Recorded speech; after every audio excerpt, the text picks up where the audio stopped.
సామెతల్లో హాస్యం ఉంటుంది, సామెతల్లో సూక్తులుంటాయి. సామెతలు సంభాషణకి జీవాన్ని పోస్తాయి.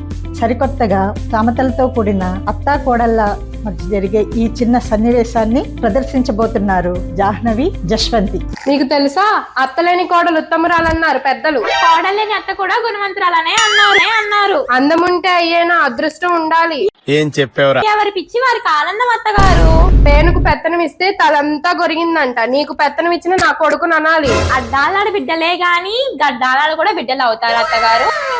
అవునవునులే, తల్లి అల్లమును పెళ్ళం బెల్లమును అంటే ఆరడి అనుకుంటే అలుసవుతుంది గాని పిచ్చుక మీద బ్రహ్మస్యల్లాగా చిన్నతనం చురుకున్న ఎంత వేధించారు నన్ను. అంటుకొను ఆమదం లేదు గాని మీసాలకి సంపెంగ నూనె అన్నట్లు మీ నాన్న పెళ్లిలో బడాయికి పోయి ఎన్నో ఇస్తానన్నారు. అంతా ఆరంభ సూరత్వమే. సరే తరలే, ఎన్నెన్నో అనుకుంటాం, అన్ని జరుగుతాయి ఏమిటి? అయిపోయిన పెళ్లికి మేళాలు ఎందుకులేండి. అందానికి దాచిన ఆభరణం ఆపదల్లో ఆదుకుంటుంది. అండ ఉంటే కొండలను బద్దలు కొట్టొచ్చు. అయితే ఆదివారం కాకపోతే సోమవారం అన్నట్లు మీ వ్యవహారం. అవునవునులే, ఇళ్ళలగానే పండగ కాదు కదా. ఊరంతా ఒక దారి, ఉలిపిరి కట్టేది ఒక దారిను. అది రావు గాని అగ్రతాంబూలో నాగే అందుట. వెనకటికి మీలాంటి వారు ఎవరో. అంతా మన వాళ్లే గాని అన్నానికి రమ్మనేవారే లేరు. నా కర్మ.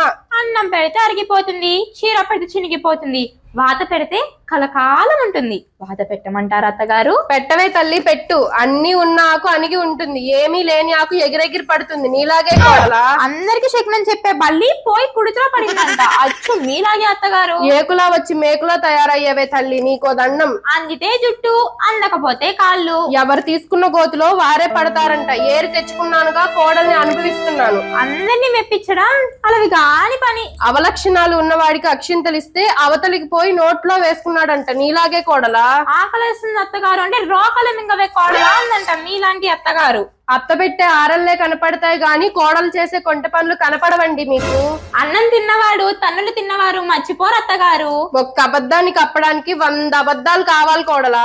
అయినా ఈ వయసులో కాలు కాయలు తిరగకపోతే రామాకృష్ణ అంటే ఒక మూల కూర్చోవచ్చుగా అత్తగారు.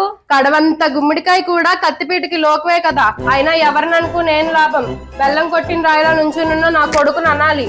ఉంటా, పనుంది. నాకు బోలెడంత పనుంది, వస్తా.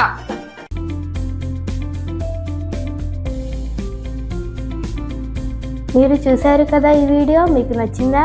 అయితే లైక్ చేయండి, కామెంట్ చేయండి మరియు మా గ్లోబల్ కిడ్స్ స్కూల్ ఛానల్కు సబ్స్క్రైబ్ చేయండి.